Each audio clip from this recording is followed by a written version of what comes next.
পিকে পিকে নামটা আমাদের রাজ্যের খুবই একটা চর্চার নাম, খুবই চর্চা হয়েছে, এখনও পর্যন্ত চর্চা হয়।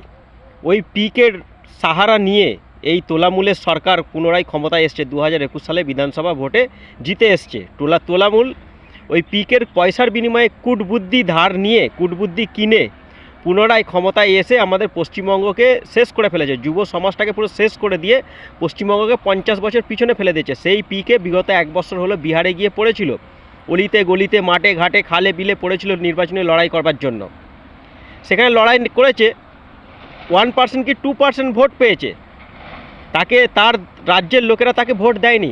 ভোটটা কেন দেয়নি জানেন? ওই বিহারের 60% মানুষ আমাদের পশ্চিমবঙ্গে বসবাস করে, তার মধ্যে 20% মানুষ এখানকার ভোটার, 40% মানুষ 3 মাস ছাড়া আসা যাওয়া করে। তারা জানে এই তোলামূল কতটা পশ্চিমবঙ্গকে পিছিয়ে দিয়েছে, কতটা ধ্বংস করেছে, যার কারণে তারা ওকে বিশ্বাস করেনি।